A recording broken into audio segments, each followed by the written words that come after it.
way. I'm the small package good things come in. As an armor modeler, there's something extremely cool about a subject with an open top. It can take you on a journey of sorts, it can give you an opportunity to tell a story, and you can also learn a little bit about the subject that you're modeling. Which brings me to today's subject, and that is, of course, the Takom Sd.Kfz 251. It's the subject of today's build, and to say good things come in small packages is really an understatement with this kit. Make no mistake, this is a complex little kit, and I will do my best to move through the build reasonably quickly, but there is a lot to get through, so I've decided to break this one into two halves just so you can have time to digest it. Just be mindful, I rarely follow the instructions. So with a vehicle like this with an open top, it's super important to get your sub-assemblies and your build process in line. Otherwise, it's going to be extremely difficult to paint and weather it. So without further delay, let's get started with part one. Let's get started. I start with the hull and suspension setup. Interestingly, the torsion bar suspension is operational, which is something I wasn't really expecting. I found the fit to be very tight on some of them, so a quick clean out with a micro drill allowed for a more comfortable fit. I won't be attaching the wheels until a later stage, however they are assembled and prepared for paint. The two arms of the road wheels do have some play in the positioning, so again, it's important they look even across both halves of that wheel. One of the things I noticed straight up was the importance to ensure your parts had been tidied up using a sharp hobby knife or a sanding stick. Of course, that is important on every model, but the fit of the parts in this kit seemed to have a very tight tolerance and required a high degree of precision. The front wheel assemblies consist of 6 pieces per wheel. Take care not to mix the parts up because they are all slightly different, and identifying them off the sprue is quite difficult. Ask me how I know. The assembly for the front suspension and hardware for the steering arms is a little fiddly, so take care with placement and ensure the mating points align. Unfortunately, the only option here is to pose the wheels in that forward position. However, it shouldn't be too difficult to modify that down the track. The angles of the seats are undefined, so I assembled the driver figure to establish the angle the back of that seat should be sitting. Those attachment points for the seats are really quite flimsy though, so be patient for that glue to set off so the position doesn't sag over time. I should have left the seats off at this point because I guarantee you'll be knocking them off numerous times through this build. Removing ejector pin marks is a given with most kits, but is easily done using a hobby chisel and a sanding sponge. The sub-assemblies for the crew apartment can now begin with the crew seat and the storage locker. A degree of force to help seat those floor sections in place, and it's important to ensure your angles and lines are square and straight in relation to the shapes on the hull. For those of you a little confused by the instructions, parts N51 and 52 is a storage box that should be fitted on the back of the passenger seat. This is a little unclear in the instruction sheet. Moving to the sidewalls, and the various bits and pieces are added over the surfaces. The etch for that machine gun bracket isn't as intuitive as I would have hoped, as it only includes 2 pre-etched bend positions, which clearly there should be more. In reality, most of these areas will be extremely hard to see on the finished model, so in a lot of cases, I think near enough should be good enough. Now, I've left the weapons off at this stage because they will be pre-painted prior to fitting them. The assembly of the transmission is a small model in itself and is really a lovely piece of engineering. Fine parts and pipes add to the detail in this assembly, and for the most part, the fit is really very good once you identify where everything is supposed to go. In saying that, the etch guards that complement it were some of the trickiest etch I've ever tried to fit. And given my time again, I would have used white glue and set up some sort of a jig to assemble the 3 pieces of that etch. But again, this area is very hard to even see on the finished model, so don't let that thought of fitting that etch turn you off this assembly. Now, one of my Patreons has put together a 3D model of this that you can download from Cults 3D. I'll put a link for that down below. The firewall and driver's controls are next in the build schedule. Now, I found some of the positions of those handles to be quite obscure, so again, take care when approaching this section of the build and study reference images as best you can. The assemblies for the armoured vision hatches on the front of the vehicle can be one of the tricky assemblies in this model. I think in theory they could almost have been posable, however I'd recommend choosing the position you are wanting to pose them and then commit that to glue.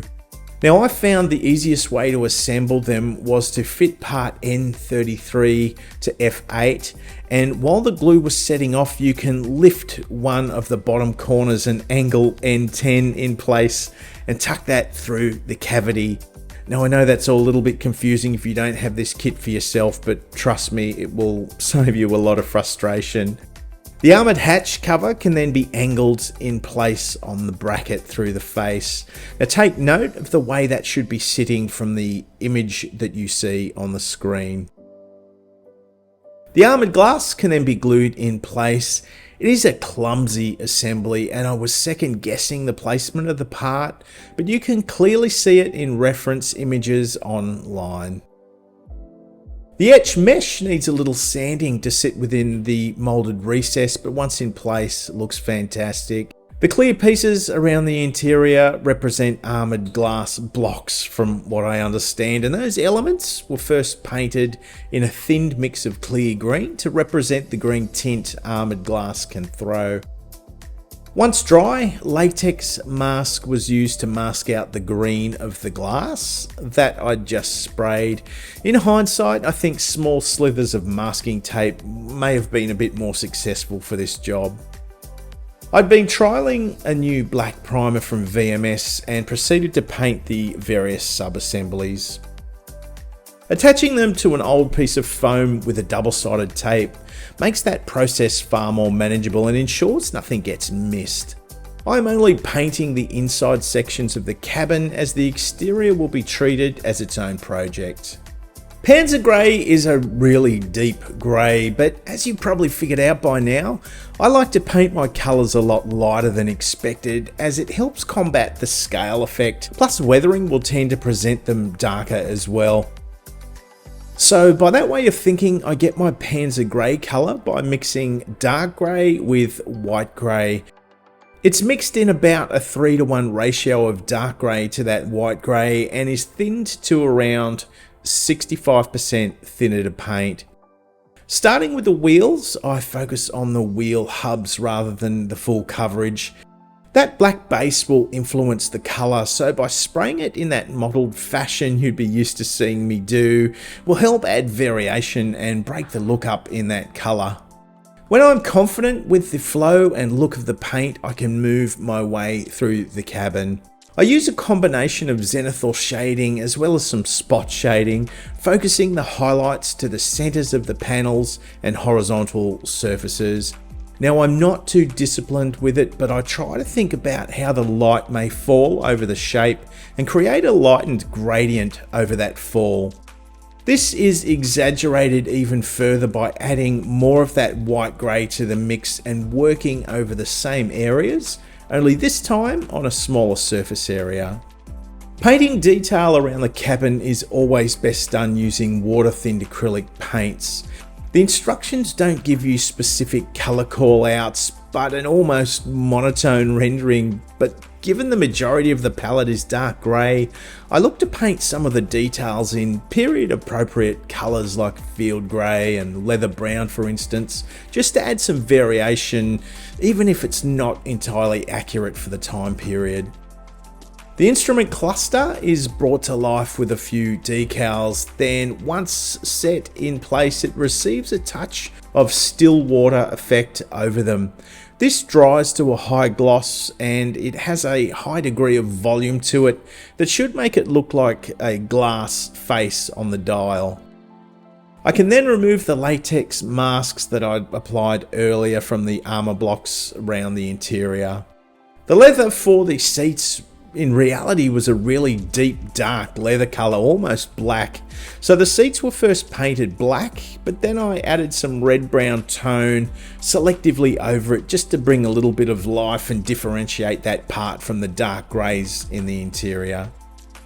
As I mentioned earlier, that transmission assembly is really a thing of beauty, and it was time to paint it. The block assembly was painted in stainless steel from the Extreme Metal range, and details were picked out with acrylic paint again. Highlights were added and a round of sponge chipping using a dark brown colour, all to never see the light of day on the finished model, so take that for what it's worth. The kit comes with a lovely little engine assembly also, should you choose to include it. And once it was primed, it was painted in a dark sea grey, and then the details were again brush painted using a black, aluminium, red brown and khaki acrylic paints.